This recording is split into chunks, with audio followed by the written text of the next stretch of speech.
Hey y'all, my name is Caroline. I go by she, her pronouns, and welcome back to my channel. Now, obviously, this background is different. I keep switching it up on y'all. Sorry about it. But I am here today because I asked some of my friends and followers to give me specific moods, themes, or I guess just like things or emotions or images, situations that they want book recommendations for. I'm sure you've seen a bunch of YouTubers do this in the past. I think Emmy, a booktuber, I have seen her do a video like this before, and so I'm here. I thought it was a fun idea, and I'm gonna do that. Today I'm standing up because I'm feeling kind of crazy. So I'll just be here with my pile of books, and I'll be giving recommendations based on what y'all said. Disclaimer that a couple of these suggestions, I don't read the genre that people ask for, like you'll see later on, but just letting y'all know up front that maybe like 2 of my recommendations may not be perfectly on par. So let's see. Okay, so the first recommendation that someone asked for was dark but comfy and cozy, kind of like third Harry Potter vibes. So the one I went for this is a book that's on my TBR that I saw tons while working at the old bookstore that I worked at, and I wanted to read this so badly. I want to read it soon. It looks interesting, and that is A Deadly Education by Naomi Novik. And it's basically a story about a school whose administration is basically trying to kill all the students, and I think that's pretty much the gist of the book, the main plot. So very kind of dark academia, comfy, cozy, and it's kind of giving Hogwarts, so I'm gonna recommend that one. If you've read it, let me know. I haven't read it yet, so maybe it's not super on theme, but I'm looking forward to it. Next, I have an epic fantasy with queer representation, and this one, I don't read that much fantasy, if you know. I'm trying to get more into fantasy, but alas. But I'm gonna go with Black Sun by Rebecca Roanhorse. This is a fun, kind of like 3 perspective book about different characters in different societies, all leading up to this one big event, the eclipse, which will bring the return of the crow god.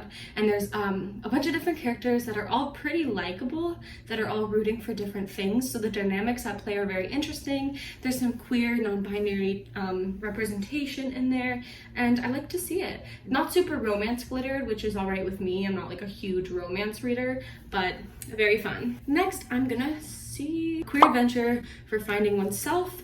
Normally when you hear like queer finding oneself, you're kind of thinking about like a coming out story, but I kind of wanted to take a different take on it.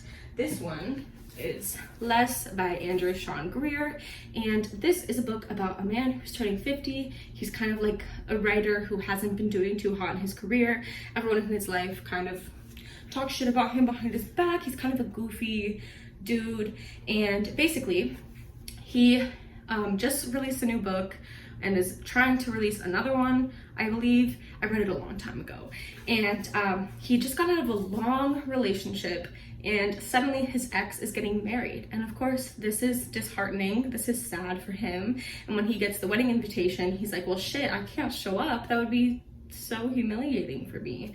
And so he accepts like an international book tour and basically travels around the world instead of confronting his problems. And through his time on the road, he kind of finds himself, and there's a twist at the end with some romance, and it's just kind of overall a heartwarming, lighthearted, but also like introspective book. And it talks a lot about love, and I don't know, I think it's lovely. So I'm gonna recommend that. There's a man outside my window.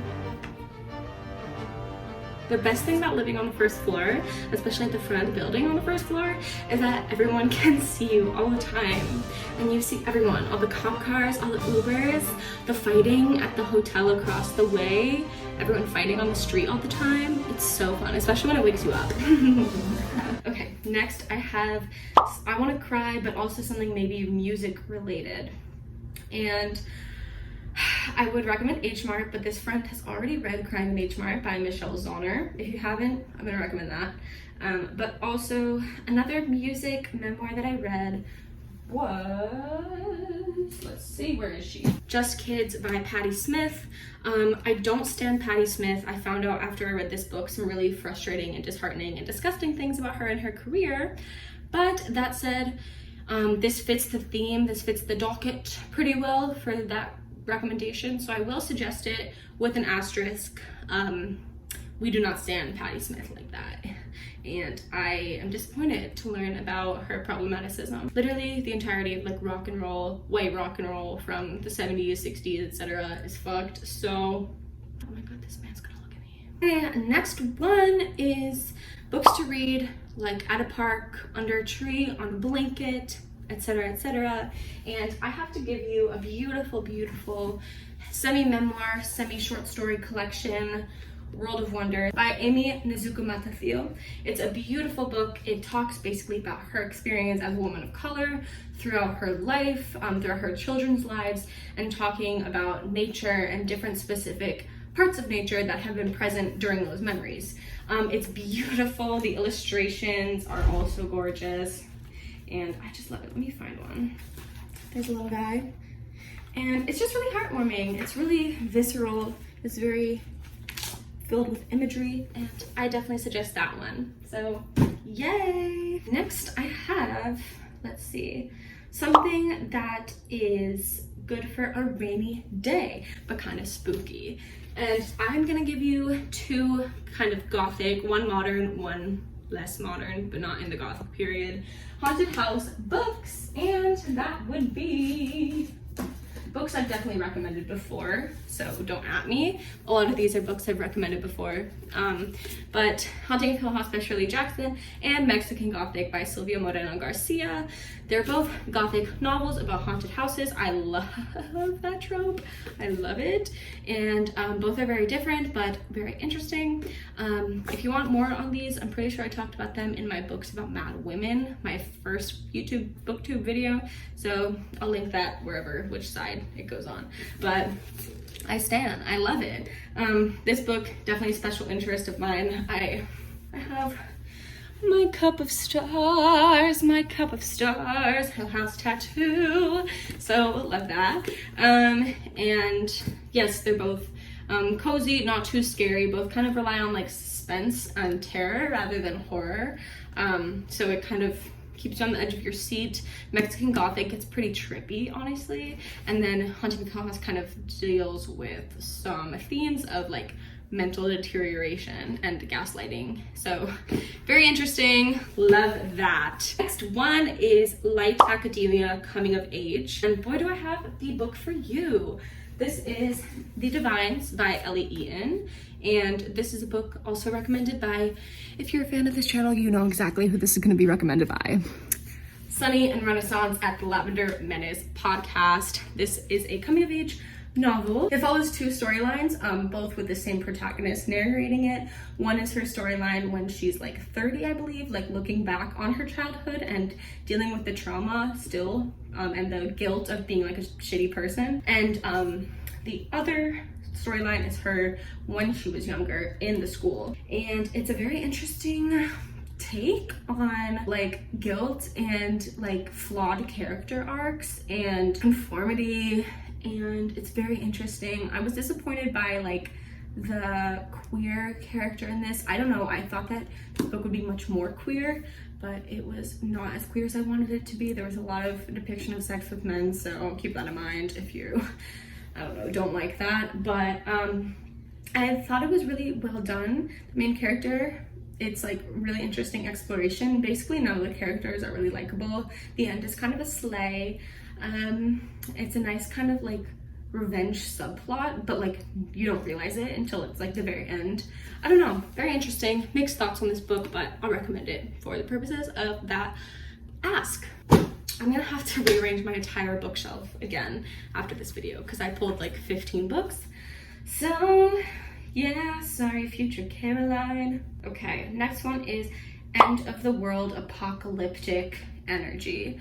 And of course, there is one book that I can recommend for this, one series that I can recommend for this, of course, and that would be 5th season / The Broken Earth trilogy by N.K. Jemisin. I'm still working my way like a slow little worm through this book series.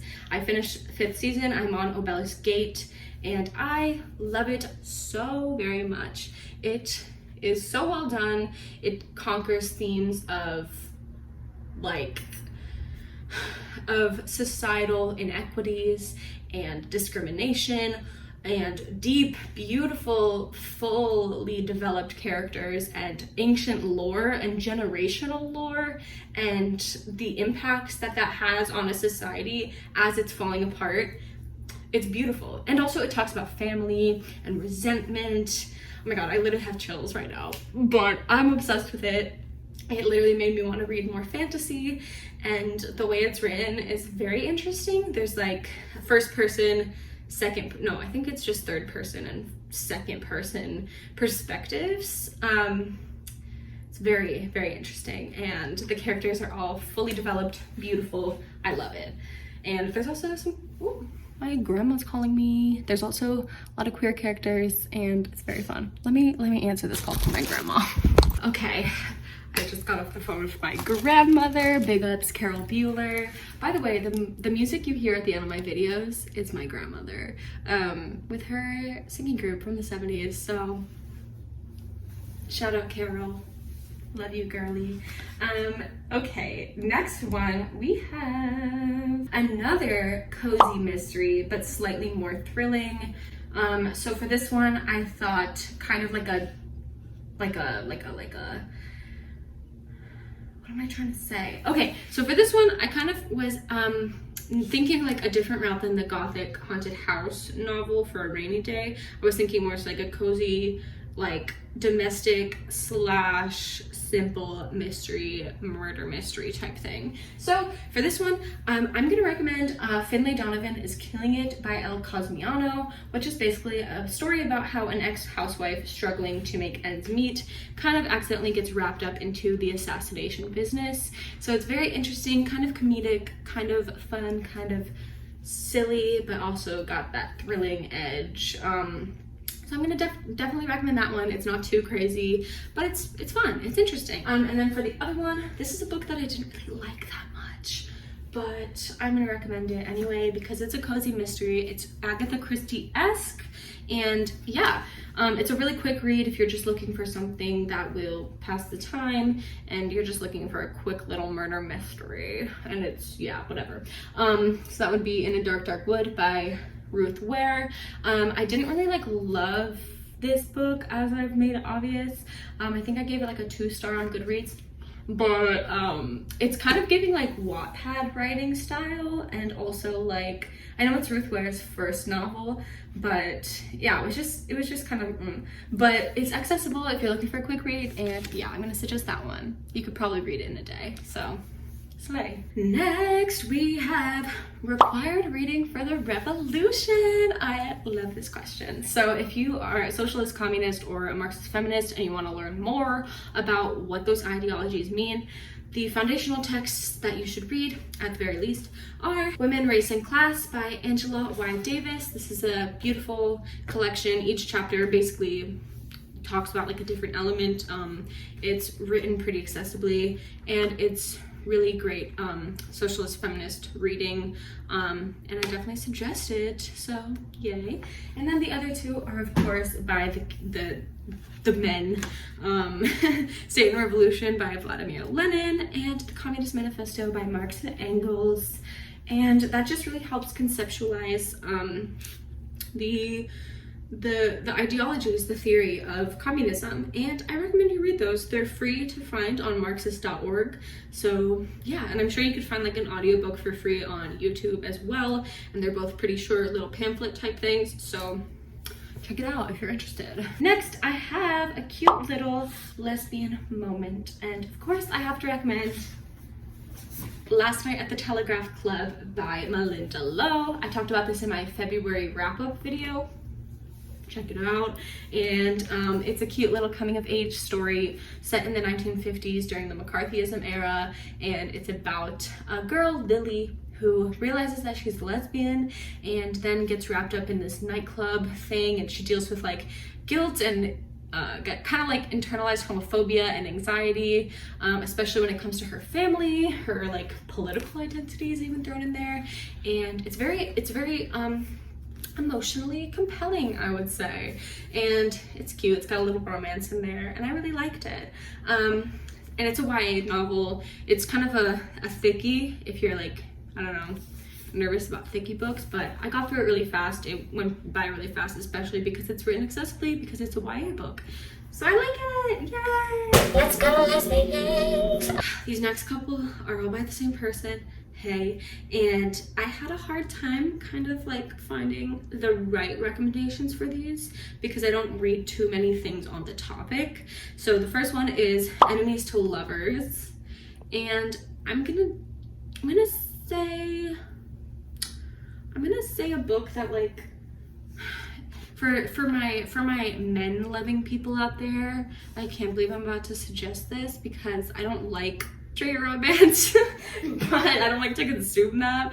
But I know that this book has a slight enemies to lovers arc, but not really. It's not a romance book by any means, which is why I like it.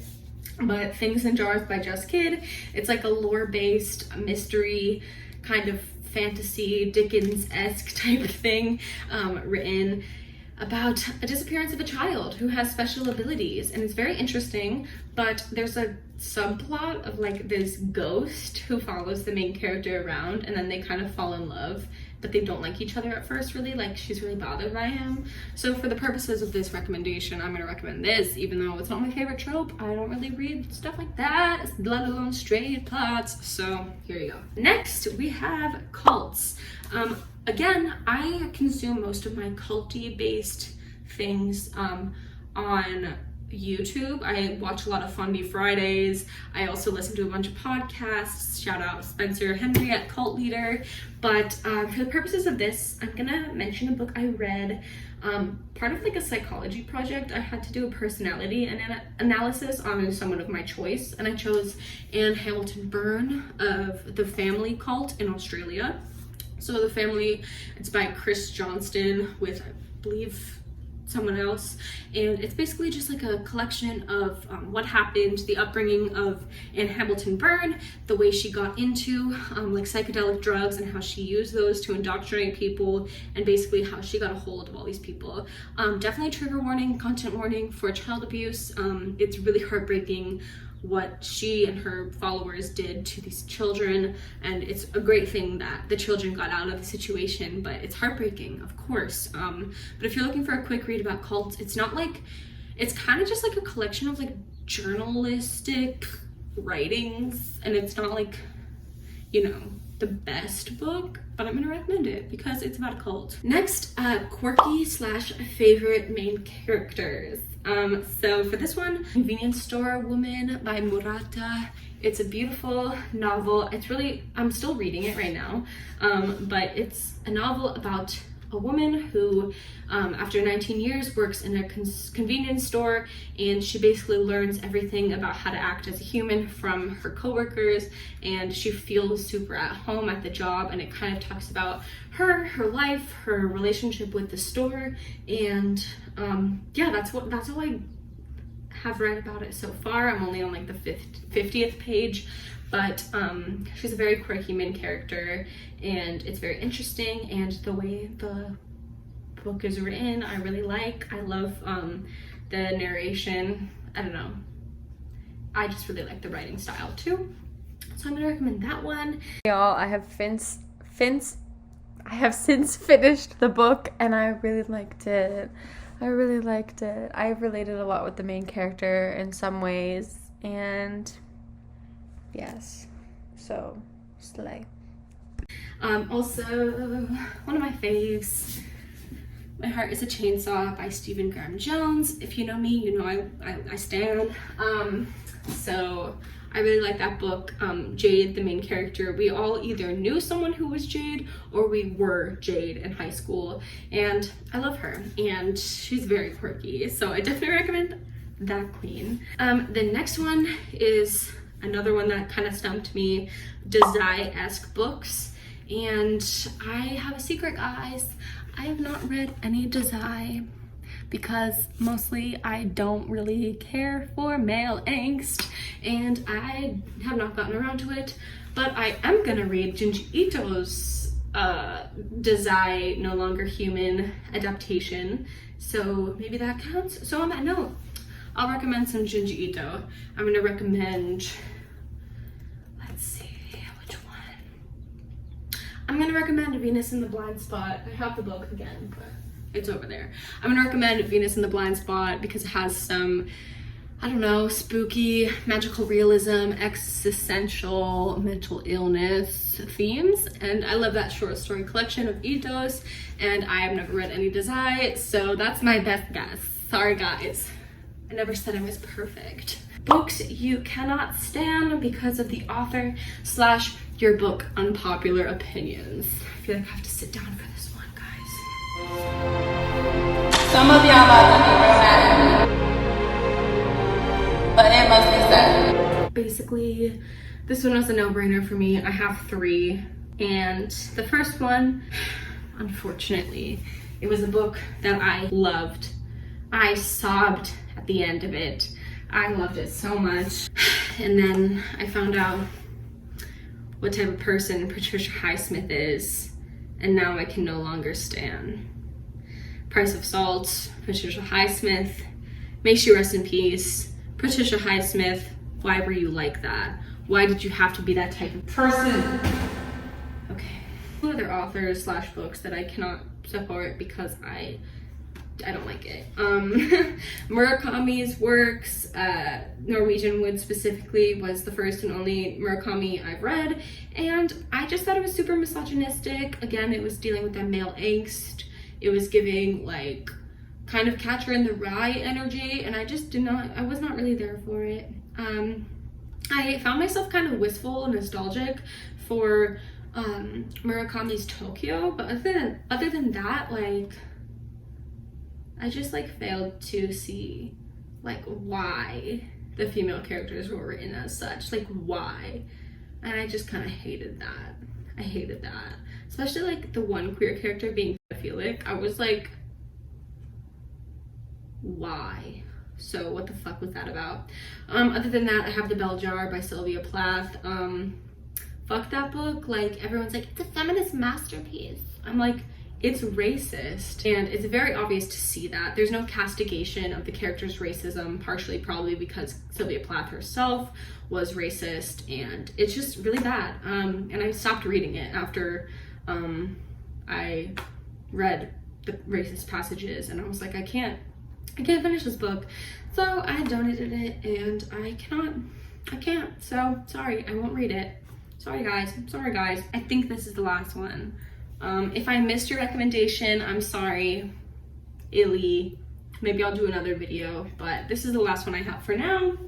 It is horror that'll scare me to the bone, and this is on my March TBR. It's The Troop by Nick Cutter, and it's basically a kind of Lord of the Flies like esque campy novel about this troop that goes to this island, I think, and then there's a crazy monster, and one of their like camp counselor leader, whatever, troop leaders goes crazy too, supposedly, and it just goes ham. And I've heard it's extremely gory, so warning for that, but I'm very excited to read it. I've had it on my shelf forever, so I'm excited to finally get through it.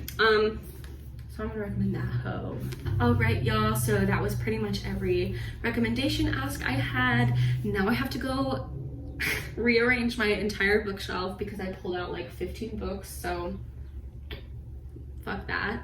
But I'm gonna go do that. I'm gonna edit this vid, and I will see y'all next time. Thank you so much for watching my channel. Whenever one of you guys leaves me a nice comment, I'm like, what the frick? What the frick? Like, I'm so it's so nice to have a little community that I can share my love of books with. And yeah, also on that note, I think I kind of want to start making like non-book related videos. Like, as someone who has OCD and ADHD and also has a lot of strong opinions, I feel like it'd be kind of fun to make like a commentary-esque channel, especially about like mental health, etc. topics. So if that's something you'd be interested in, let me know. But other than that, I'll be here with book content. Thank you so much for watching. Thank you so much for supporting me, and it's lovely being your friend. So thanks.